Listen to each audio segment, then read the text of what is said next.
New Phoenix Program 2.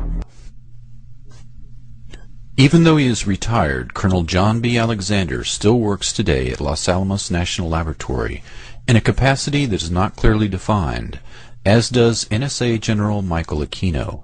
Both personalities have extensive study in the application of non-lethal, extremely low-frequency weapons in attacking the populations and armed forces of enemy nations. Whether these terrible weapons that were supposed to have been turned against our implacable enemies have instead been turned against our very own people is difficult to prove given the nature of the weapons involved. Thousands of American citizens have been publicly claiming for years that they are under attack from a directed energy weapon that attacks their physical bodies and their central nervous systems.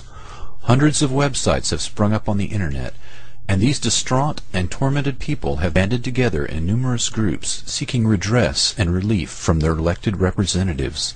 They have brought legal cases to trial in both the United States and in international forums on human rights.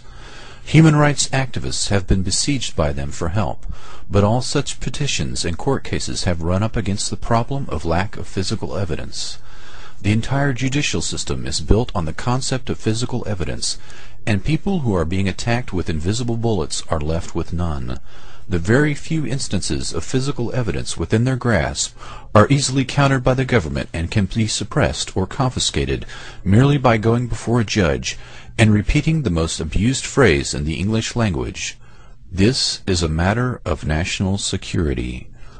All physical evidence, paper trails, all crimes, foreign and domestic, are obscured in secrecy by hiding behind the system of classification and public lies.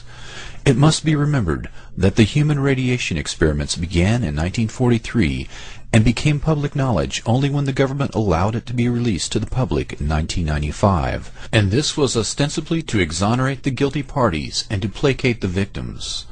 It is with this in mind that you should look at the extensive circumstantial evidence. The U.S. government has a long history of experimenting on human beings, not just the radiation studies, but many different programs of experimentation on unknowing and unwilling human beings.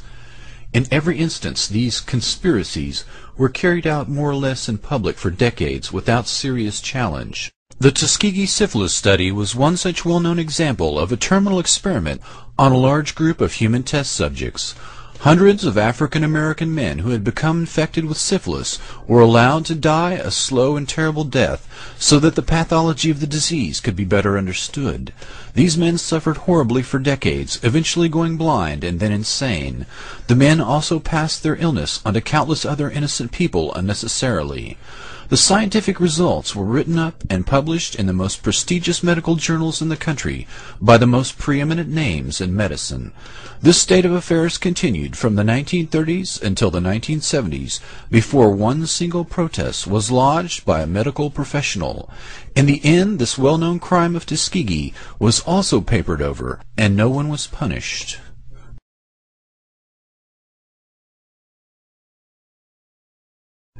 MKUltra mind control experiments began at the end of World War II and became public in the 1970s, however imperfectly, and went black again because of Senate hearings, but these experiments have continued to this day. The only reason that MKUltra was ever brought into the light of day was that a dissident group stole government documents and released them to the press, which initially refused to publish them. The MKUltra archive was destroyed because of the seriousness of the crimes perpetrated by the intelligence community. If it had become public knowledge that the intelligence agencies had allowed Nazi war criminals to experiment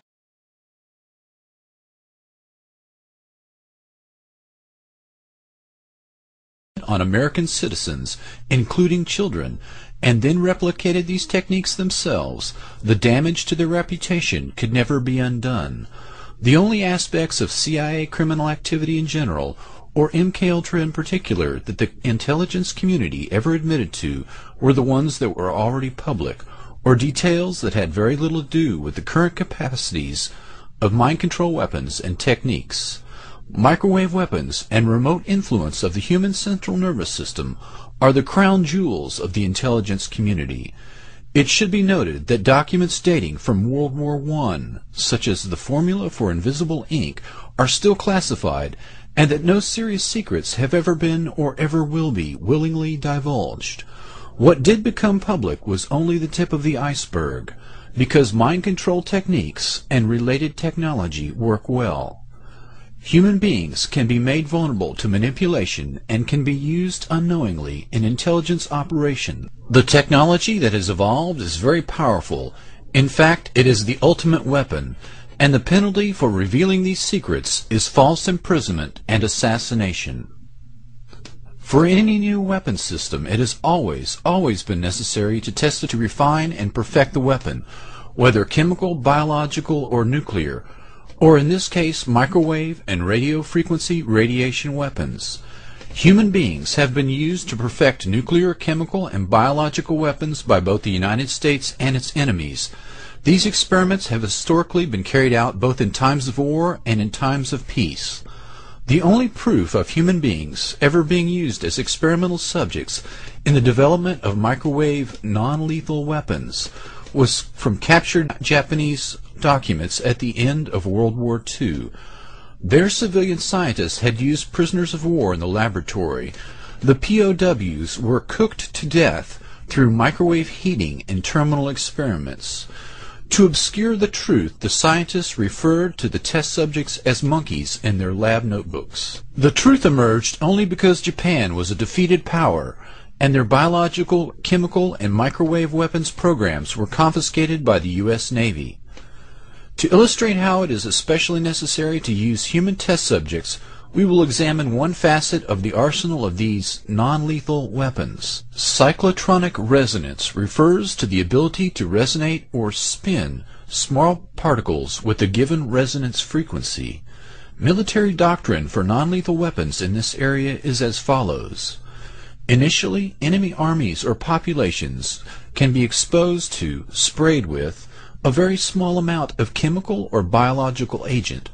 The quantity of chemical or biological agent used may be so small as to be virtually undetectable. Following exposure, the enemy population may be targeted with microwave or radio frequency radiation in the exact resonance frequency of the chemical or biological agent used. The toxic agent will begin to resonate or spin and will react with much greater speed or activity within the bodies of the target population, similar to the behavior of enzymes that make life possible. This greater reactivity may be millions of times greater than normal and would behave as if the person had been given a massive dose of chemical or biological agent, enough in fact to cause death. Cyclotronic resonance of chemical and biological agents allows entire armies or populations to be destroyed with only minute amounts of the agent in their bodies if they are attacked with non-lethal microwave weapons afterwards. It will be impossible to develop and deploy such a weapon without first testing it. These tests are actually being done on American citizens in their own homes. This is just one aspect of the non-lethal weapons testing that is being done on several thousand people.